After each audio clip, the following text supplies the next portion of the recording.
Je dis cela pour que vous ne perdiez pas la foi. On vous chassera des maisons de prière. Et même le moment arrive où tous ceux qui vous tueront croiront servir Dieu de cette façon. Ils feront cela parce qu'ils n'ont connu ni le Père ni moi. Je vous l'ai dit à l'avance. Ainsi, quand ce moment arrivera, vous vous souviendrez que je vous l'ai dit. Je ne vous ai pas dit ces choses dès le début parce que j'étais avec vous. Que Dieu bénisse sa parole. On va demeurer debout, on va chanter le chant « Tenons nos lampes prêtes », de versets 1 à 4.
On va passer à la prédication avec Jean-Guy. J'espère que vous avez passé une bonne semaine et que vous avez eu des problèmes. Qui n'a pas de problème? Avant de débuter, j'aimerais prier parce que chaque fois que Dieu nous convoque, c'est sûr qu'il nous donne un message spécial pour le temps dans lequel nous vivons, parce qu'il y a beaucoup de familles qui sont en crise et beaucoup de personnes aussi qui viennent dans l'Église qui vivent des crises. Prions. Notre Dieu, notre Père, tu nous as conduits ici ce matin pour une bénédiction spéciale. Nous prions, Seigneur, que par la puissance de ton Saint-Esprit, les choses que nous entendrons puissent réchauffer notre cœur. Permets que je puisse m'effacer, Seigneur, et que toi, tu puisses prendre toute la place et que ton Saint-Esprit, Seigneur, puisse nous impressionner.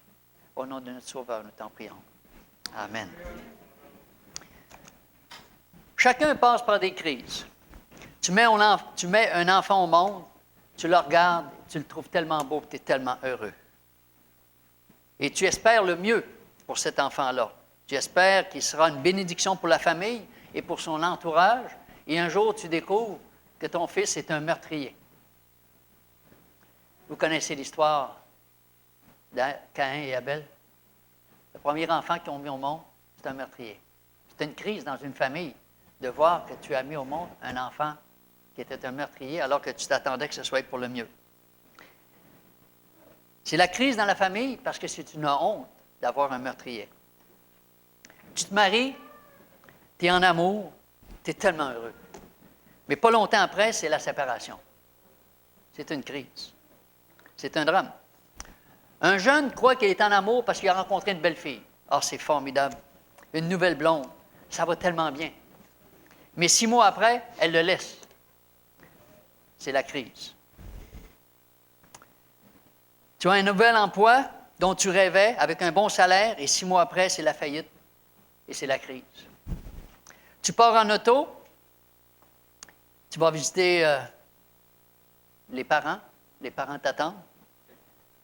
C'est un accident et toute la famille est tuée alors qu'ils viennent visiter leurs parents. C'est une crise, c'est un drame. Ou toi-même, tu pars en auto, tu as un accident et tu deviens paraplégique. C'est arrivé à mon épouse. Elle est partie en auto. Et quand j'ai reçu l'appel qu'elle était à l'hôpital, pendant 10 jours de temps, elle était dans le coma.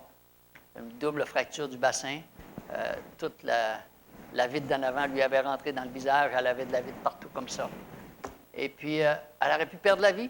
Elle aurait pu être paraplégique. Mais à chaque fois que tu entends un appel comme ça, « Monsieur, votre épouse est à l'hôpital », c'est grave. C'est toujours une crise qui arrive dans nos familles. Chacun reçoit des crises. Chacun porte des cicatrices et des blessures. Chacun souffre à sa manière.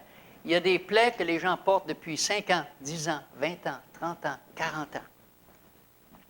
Quelqu'un en qui vous aviez confiance vous trompe. Comment est-ce que vous vous sentez?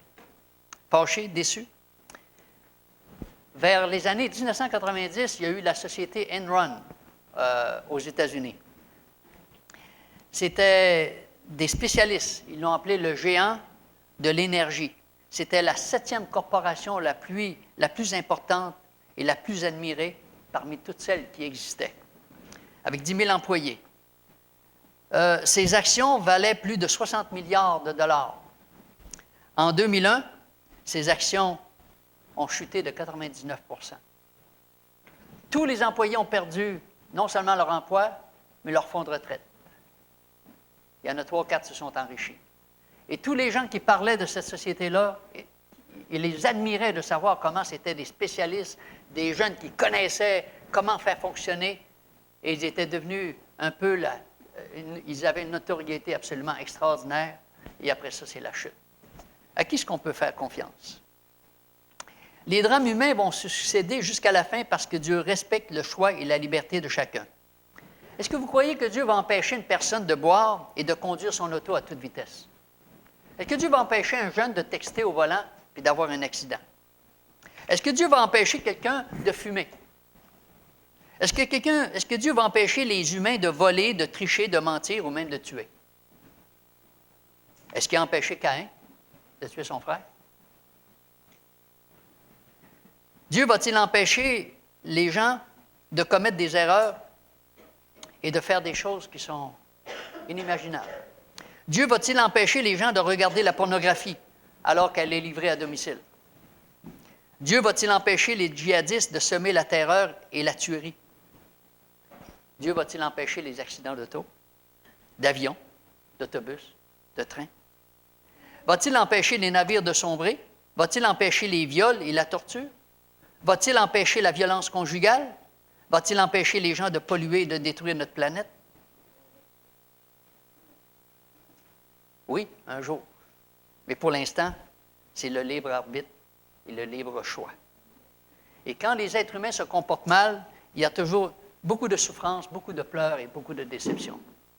J'ai vécu une expérience d'un homme que j'ai rencontré, une expérience qui était assez spéciale. Je n'avais jamais entendu une histoire comme ça. Cet homme, il a tué 5 personnes. Il est devenu adventiste du 7e jour. À l'âge de 14 ans, alors qu'il faisait des arts martiaux, ce n'était pas vraiment un bon garçon. Son père avait de l'argent. Il a mal tourné, il a fait des vols, et puis il a été condamné à 2 ans de prison. Mais malheureusement, à ce moment-là, on les enfermait avec les criminels les plus endurcis. Et un jour, il y a 2 personnes, 2 prisonniers qui l'ont pris et qui l'ont violé d'une façon absolument dégueulasse. Il saignait, c'était terrible. Et cet homme-là a vécu avec la haine et la violence pendant les 2 années qu'il était en prison. Et la seule chose qu'il pensait dans sa tête, c'était comment ça se fait qu'un procureur de la couronne a pu envoyer quelqu'un en prison pour se faire avoir tous ses sévices, alors que dans le fond, il devait payer pour une peine, mais pas pour recevoir quelque chose d'aussi horrible. Et quand il est sorti au bout de ces 2 ans, il n'avait seulement qu'une seule idée, c'est d'aller tuer le procureur de la couronne qui l'avait condamné à la prison.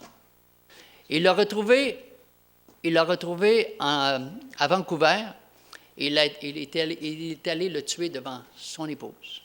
Il s'est enfui aux États-Unis, ils l'ont ramené au Canada.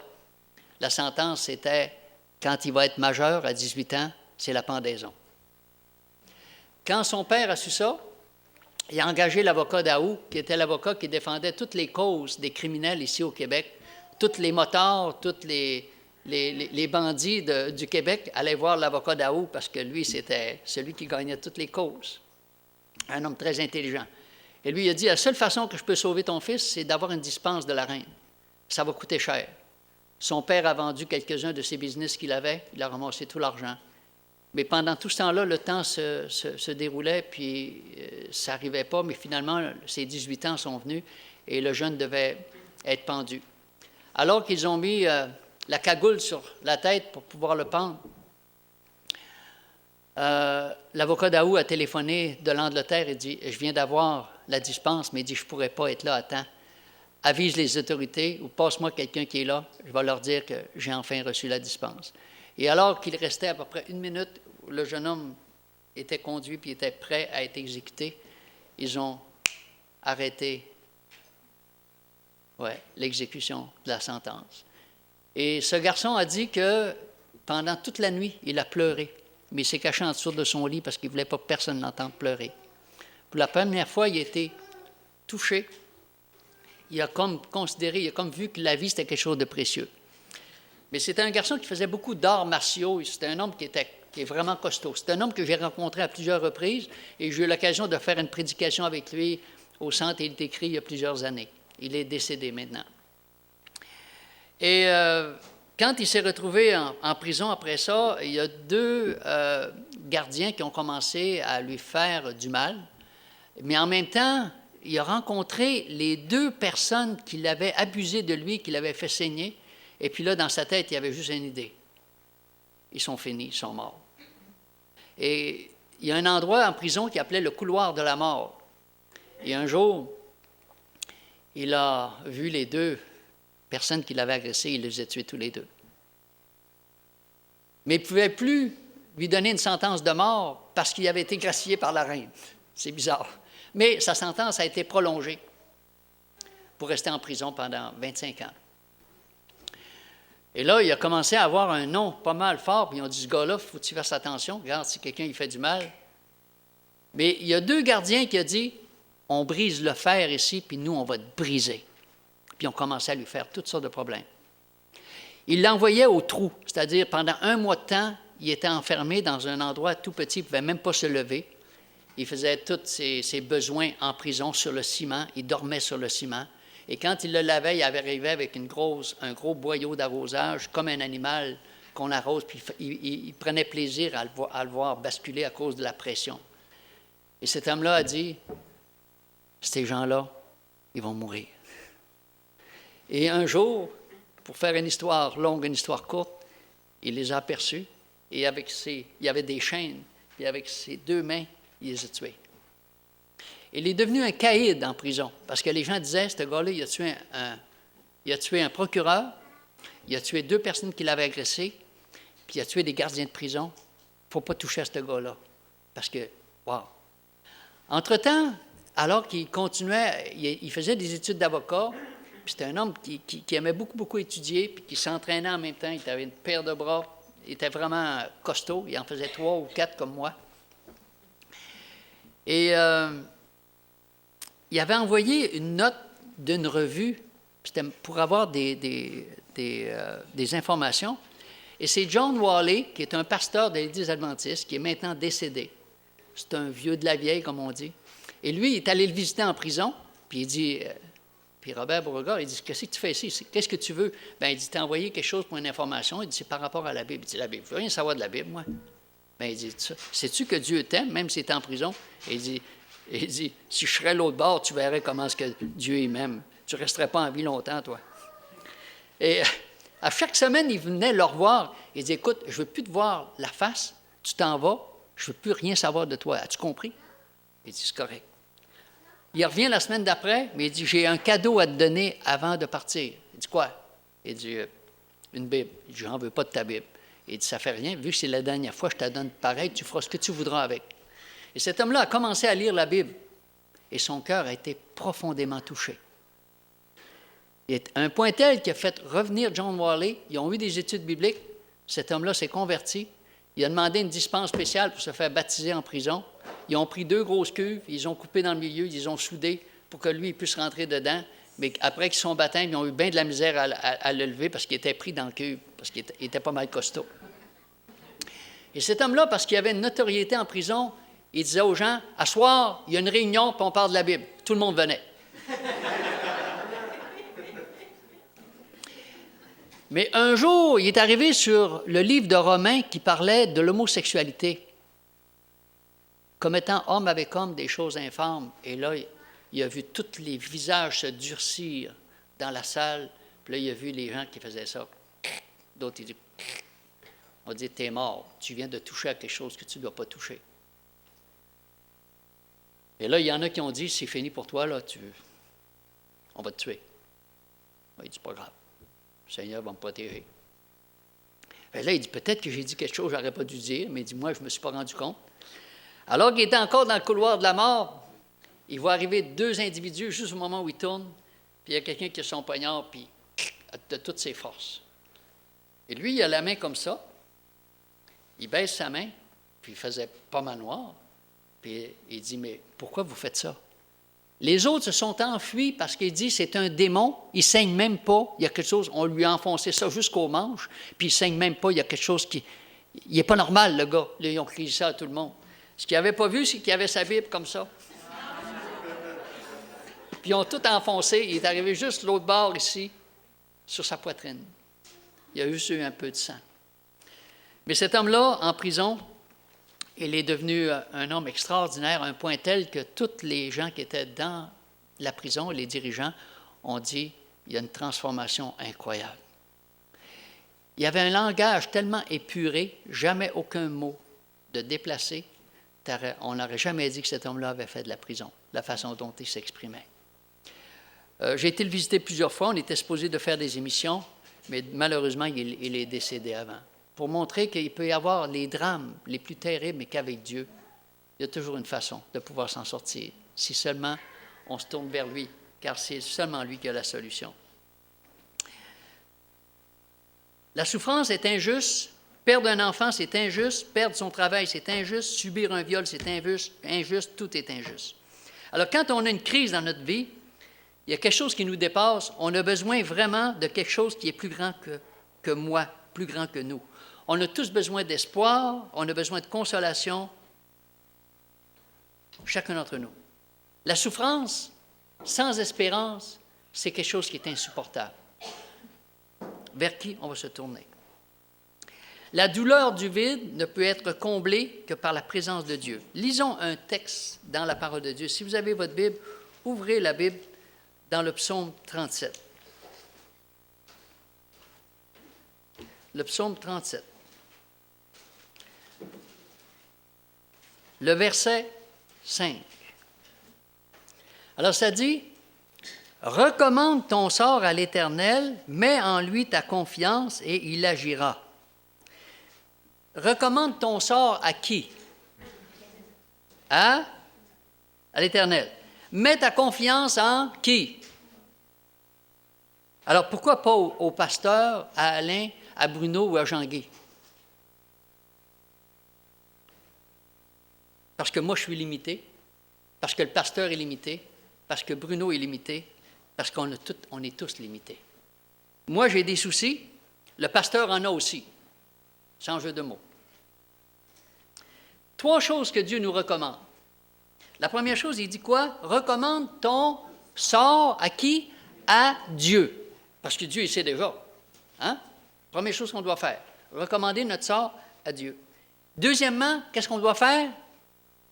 Mettre en lui sa confiance. Troisièmement, et il agira. Ça veut dire qu'il faut croire que Dieu va agir. Alors notre problème, c'est quoi? C'est, Seigneur, aide-moi à croire. Et ça me fait penser un jour d'un pasteur qui marchait avec quelqu'un qui était pas mal incrédule. Il dit, ah, vous autres, les pasteurs, vous parlez de la foi. C'est quoi la foi? Moi, j'ai parlé à plusieurs pasteurs. On dirait que les gens ne savent pas quoi dire quand ils parlent de foi. Le pasteur est arrivé à un moment donné dans un endroit où il y avait 2 jeunes qui étaient en train de jouer. Il dit, je vais t'expliquer c'est quoi la foi. Les jeunes montaient en haut sur une espèce de petite bâtisse, de cabane, qui était quand même assez haute. Et puis, il y a un garçon qui était là, le pasteur, il dit, saute. Le garçon, il dit, OK. Oui, mais il dit, saute. Mais il dit, j'ai peur. Oui, mais il dit, saute, je vais t'attraper. Il dit, j'ai trop peur, je ne suis pas capable de sauter. Bien, il dit, descends. L'autre petit bonhomme, il monte. Puis, le pasteur, il dit, saute. Et le petit garçon, il saute tout de suite. Le monsieur, il dit, hein, comment ça se fait?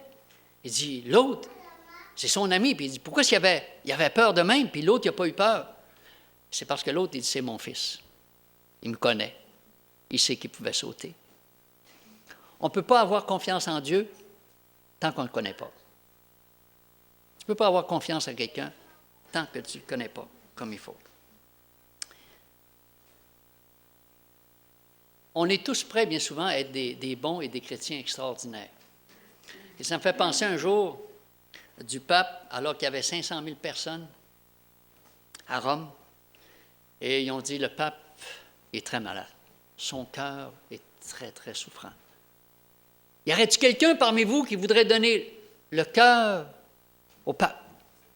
Y a-t-il quelqu'un? Une personne? S'il y en a une, levez la main. Et le cardinal qui était là, il a vu 500 000 personnes qui ont levé la main. Ils ont dit, « Wow!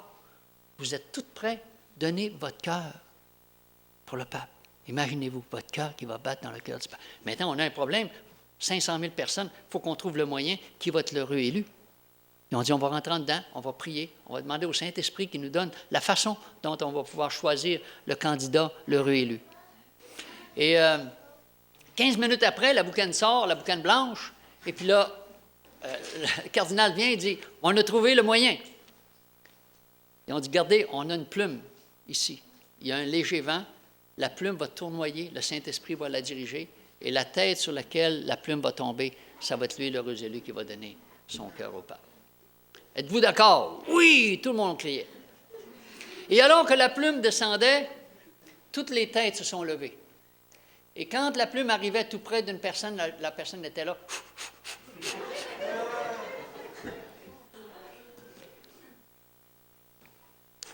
500 000 personnes qui disent oui, mais quand arrive le temps, est-ce que ça nous ressemble un petit peu? On veut faire bien des choses. Que ce soit des relations maritales difficiles ou des relations brisées, que ce soit au travail, à l'école ou avec les enfants, on a tous besoin de croire dans les promesses de Dieu. Je vais vous faire passer un petit test. Dites-moi, pouvez-vous me nommer les 5 dernières gagnantes de Miss Univers? Ah bien, les 5 derniers gagnants de Monsieur Muscle, Monsieur Univers. Est-ce que vous vous rappelez de ces noms-là? Il y a des jeunes qui les connaissent? Oui. Connaissez-vous les 5 derniers gagnants du meilleur acteur? Quels sont les 5 derniers gagnants du prix Nobel de la paix? Alors, n'oubliez pas, il y a 1 million qui vient avec ça, là. Quels sont les 5 derniers gagnants de la Coupe Stanley? Du soccer, de la boxe ou de la lutte, ce que vous voudrez. Nommez-moi les noms des 10 espions qui sont allés en Canaan et qui ont fait un rapport négatif. Nommez-moi un nom de parmi ces 10-là. Y a-t-il quelqu'un dans la salle? Oui? Non, ça c'était ceux qui ont un rapport positif. Mais les 10 qui ont eu un rapport négatif, est-ce qu'il y en a un qui connaît leur nom? Non. Mais nommez-moi le nom des 2 qui ont eu un rapport positif. Il s'appelle comment? Waouh! Ça veut dire quelque chose d'extraordinaire, ça. Hein? Alors, Josué et Caleb. Connaissez-vous le nom de celle qui a versé du parfum sur les pieds de Jésus? Waouh! Dites-moi, quel miracle elle a fait, Marie-Madeleine? Quel grand discours a-t-elle prononcé, Marie-Madeleine? Et pourtant, son nom va subsister pour l'éternité. Les noms des grands de ce monde sont très vite oubliés, mais pas les noms de ceux et celles qui appartiennent à Dieu. Dieu n'oublie pas. Les rock stars des années 70, qu'on appelait les dieux du rock, sont devenus vieux et malades. Beaucoup ont été intoxiqués par l'alcool, le tabac, les drogues, ils sont décédés. Les applaudissements passent. Les trophées sont vite oubliés et remplis de poussière. Les héros de ce monde seront vite oubliés, mais pas les héros de Dieu. Et je me rappelle des Rolling Stones qui ont dit, les Beatles qui ont dit, Jésus va avoir honte parce qu'on va devenir beaucoup plus populaire que lui. Le nom des Beatles sera un jour oublié. Pas mal déjà ont commencé à les oublier. On se prend pour ce que c'est qu'on n'est pas parfois. La gloire du monde, c'est un leurre, une illusion, une diversion qui ne dure qu'un temps. Les choses de la terre sont éphémères, mais les choses de Dieu sont éternelles. Psaume 39, 5 à 7. Éternel, dis-moi quel est le terme de ma vie, quelle est la mesure de mes jours, que je sache combien je suis fragile. Voici, tu as donné à mes jours la largeur de la main, et ma vie est comme un rien devant toi. Oui, tout homme debout n'est qu'un souffle. Oui, l'homme se promène comme une ombre. Il s'agite vainement. Il amasse et il ne sait même pas qui recueillera. Heureusement que Dieu nous donne la valeur. Et je me rappellerai toujours de Carl Johnson, le jour où il a appris que son fils, quand il venait juste de recevoir son diplôme, sa graduation, que son fils venait de décéder dans un accident à 20 ans. C'est comme si Bruno apprenait que Jason, à un moment donné, vient d'avoir un accident et qu'il vient de mourir alors qu'il a toute la vie devant lui. C'est un drame. C'est un drame. On ne sait jamais. Personne d'entre nous peut savoir. Comme Jean Lapierre, qui s'en allait visiter ses parents, son père qui était décédé, cette mort. Nous savons qu'à la fin, Dieu va gagner, car Dieu a toujours gagné. Prenons un psaume, le psaume 119. C'est un psaume qui a été écrit, c'est le psaume le plus long qu'on retrouve dans la Bible. Hein? Il a 176 versets, ce psaume. Et je vais juste vous en lire quelques-uns. Psaume 119, verset 1. « Heureux ceux qui sont intègres dans leur voie et qui marchent selon la loi de l'Éternel. » Ce psaume-là a été écrit pour les commandements de Dieu, pour la gloire des commandements de Dieu.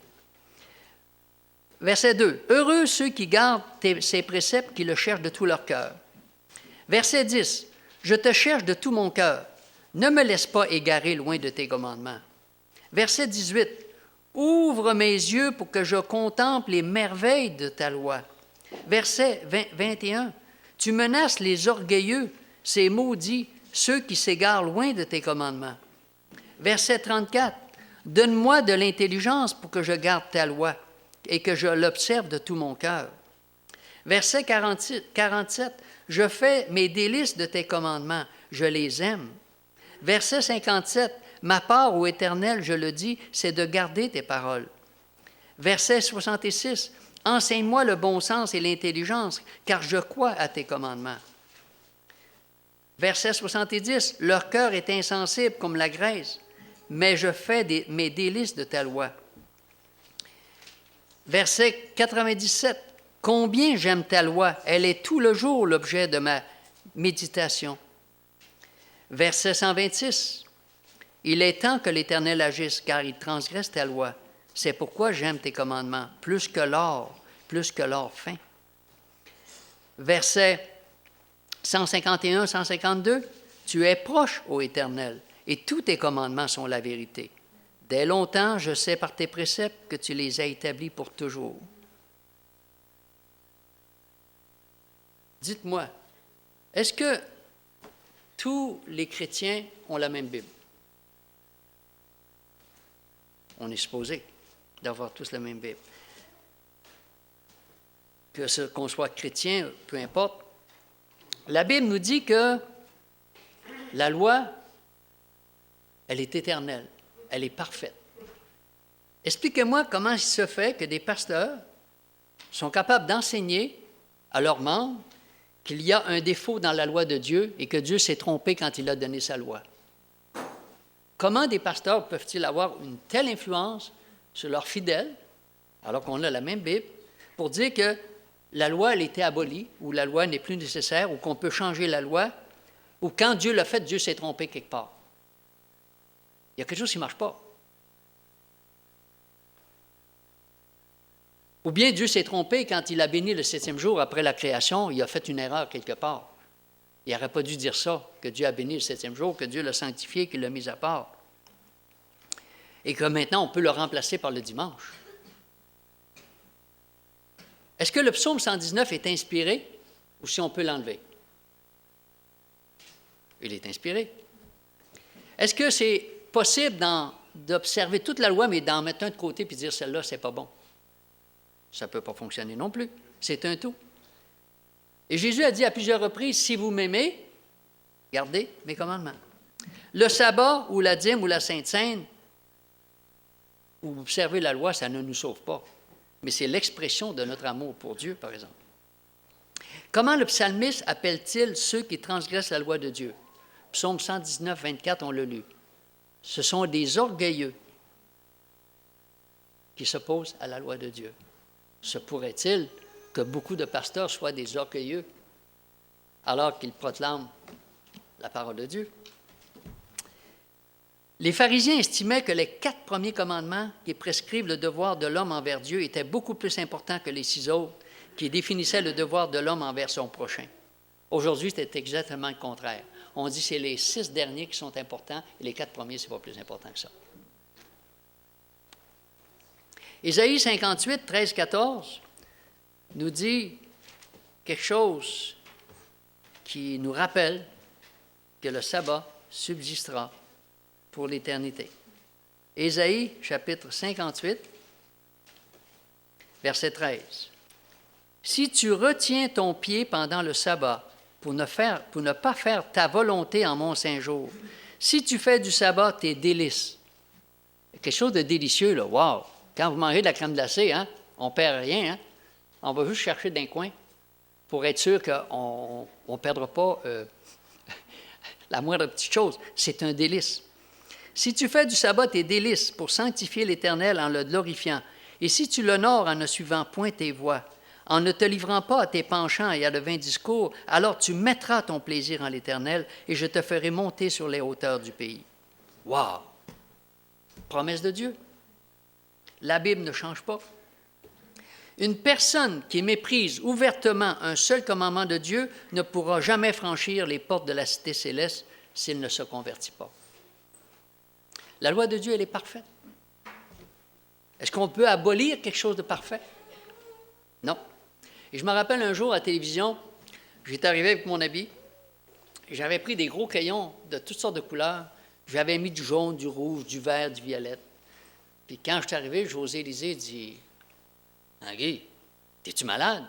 Qu'est-ce que tu as? » J'ai dit « Pourquoi? » Il dit « Ça n'a pas d'allure, t'es-tu vu la figure? » J'ai dit « Qu'est-ce qu'elle a, ma figure? » Là, il me prend un miroir, il montre le miroir, il dit « Wow! » Il dit « Attends un peu, je vais le régler le problème, ce ne sera pas long. » Là, j'avais un marteau, j'ai pris le marteau, j'ai pris le miroir, poum, j'ai cassé le miroir. J'ai dit « OK, j'ai réglé le problème. » José dit « C'est pas bien intelligent ce que tu as fait là. » Il dit « Tes tâches sont encore là. » Ben, il dit ça, c'est une illustration pour montrer que la loi de Dieu, elle nous montre nos tâches.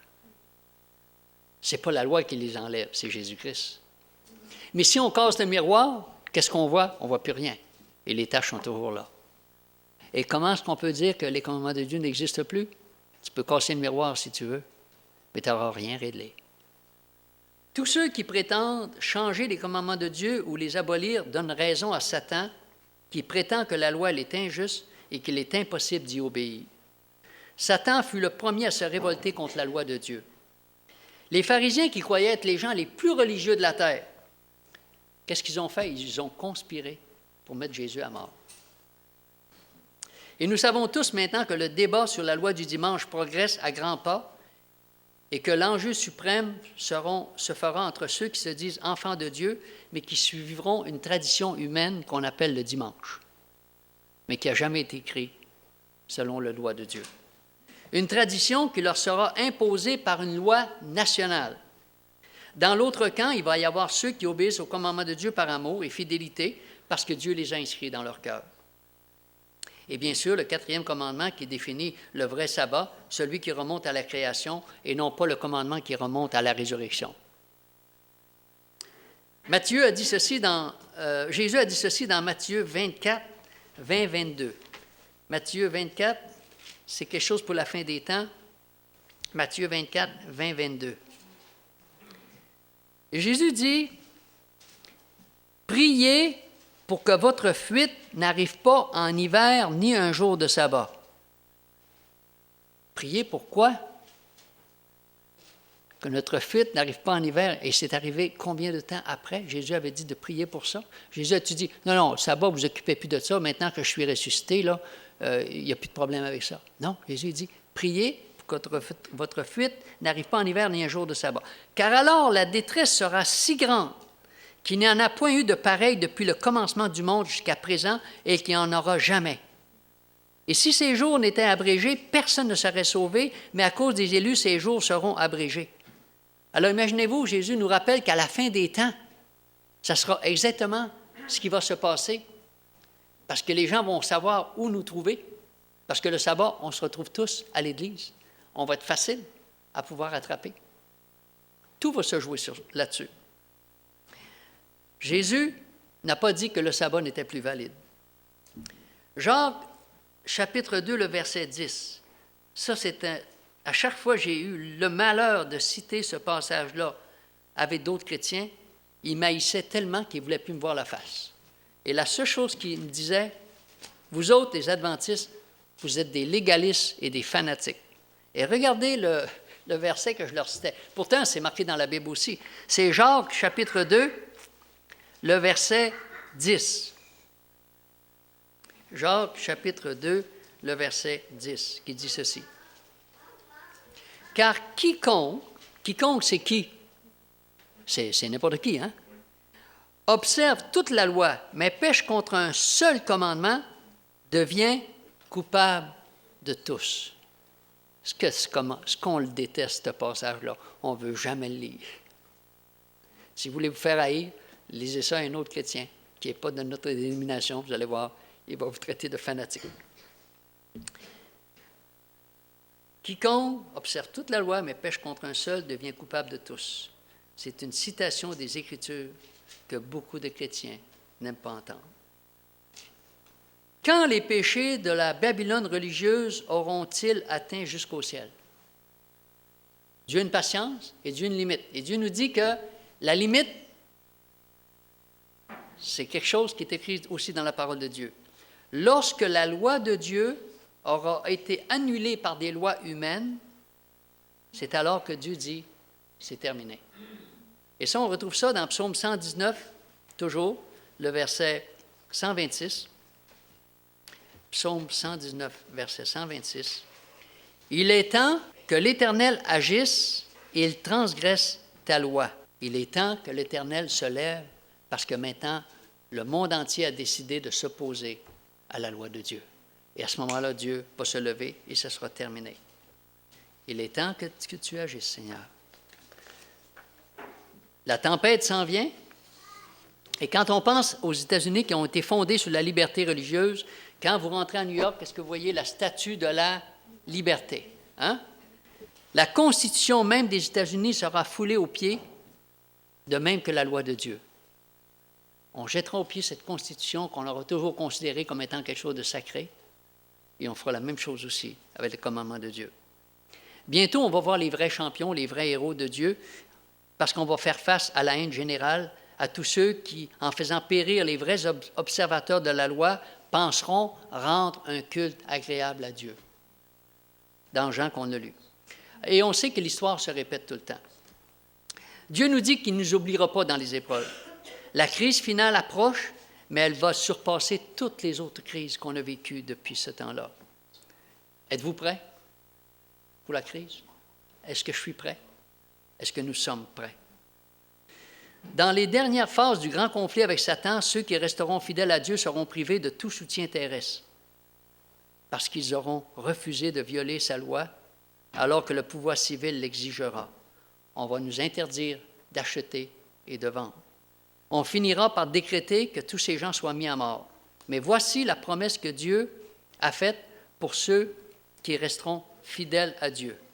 Moi et mon épouse, on a vu un film qui vient du Brésil. Et ce film-là nous rappelle que quand la loi passe, à tous les sévices auxquels les gens vont être exposés. Et je vais vous dire franchement, à un moment donné, même j'ai arrêté de le garder. Je n'étais pas sûr si moi-même j'allais passer au travers. Alors j'ai dit, on va regarder quelque chose peut-être d'un peu plus encourageant. Ésaïe, chapitre 33, verset 16. « Celui-là habitera dans les lieux élevés. » On sait qu'il y a des gens qui vont s'enfuir. « Des rochers fortifiés seront sa retraite. Du pain lui sera donné et de l'eau lui sera assurée. » Tout comme Dieu l'a fait avec Élie, alors qu'il y avait une grande famine, les corbeaux l'ont nourri, et c'est une femme qui était complètement démunie qui a pris soin de lui. Dieu était présent dans la détresse et dans la crise qu'il est en train de vivre. Et le Seigneur nous dit dans Psaume 37, 19, « Nous ne serons pas confondus au temps du malheur. » Le Psaume 91, 7 nous dit que 1000 tombent à tes côtés, 10 000 à ta droite, toi tu ne seras pas atteint. Et Dieu nous dit, « Ne vous inquiétez donc point. » Et je termine avec quelque chose qu'on a vécu, moi et mon épouse. Moi, je croyais qu'à 50 ans maximum, j'allais prendre ma retraite parce que j'avais mis pas mal d'argent de côté et j'étais sûr qu'on allait vivre la belle vie, qu'on allait être heureux, puis tout ça. Mais Dieu a pris tous mes plans, puis il les a réduits ensemble. Puis il a dit, on va faire d'autres plans parce que tes plans, ça ne vaut rien, ça. Et pendant 2 ans de temps, je n'ai pas eu de travail. Et mon épouse a vu le compte qui baissait.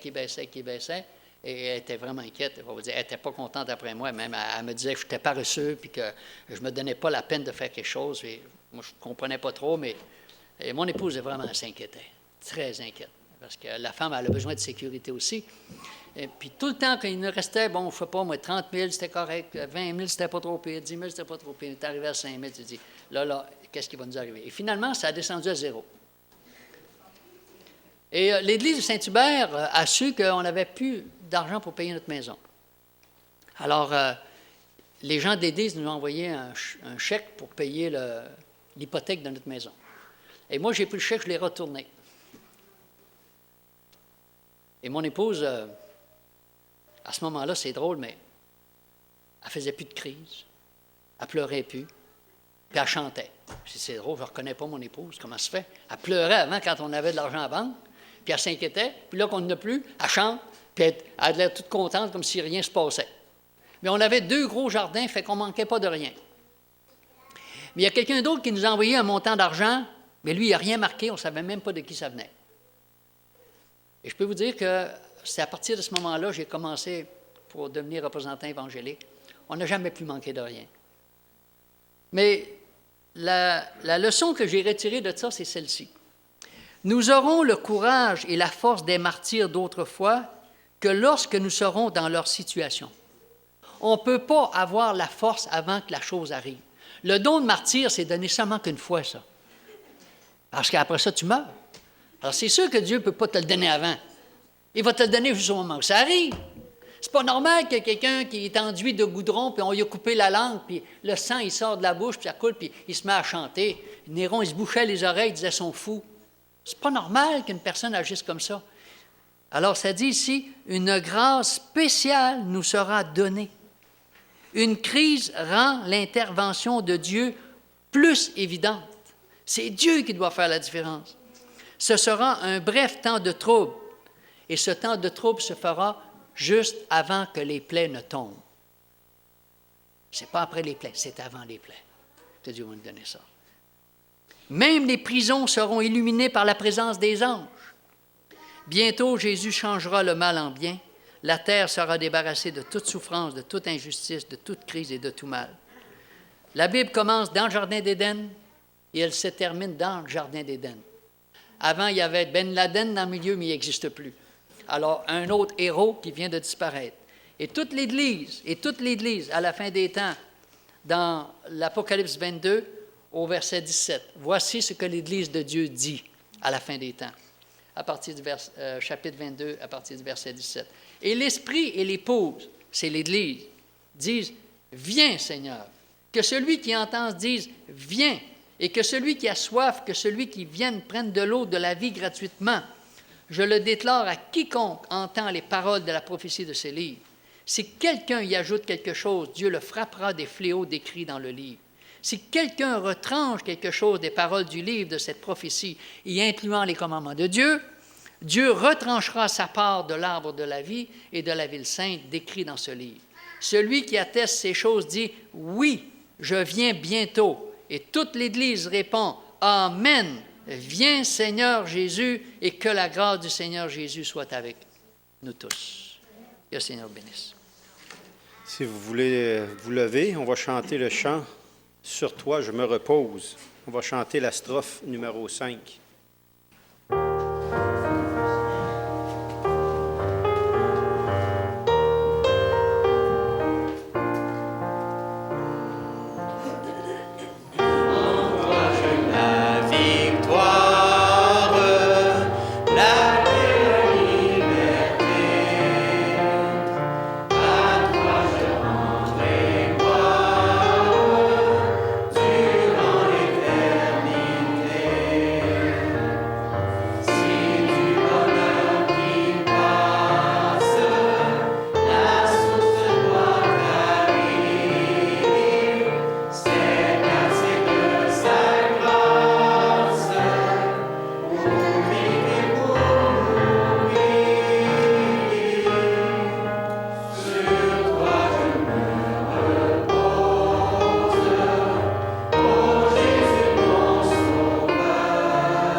Éternel, notre tendre Père, merci de nous montrer comment est-ce que vous avez préparé un chemin de vie pour tous ceux et celles qui veulent marcher avec vous.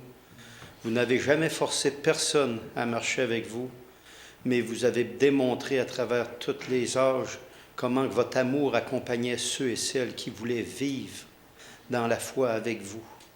Oui, on est comme ce petit enfant que Jean-Guy disait tout à l'heure, qui voit son Père et on veut sauter dans vos bras, tendre Père, car on sait que c'est là où se trouve la protection.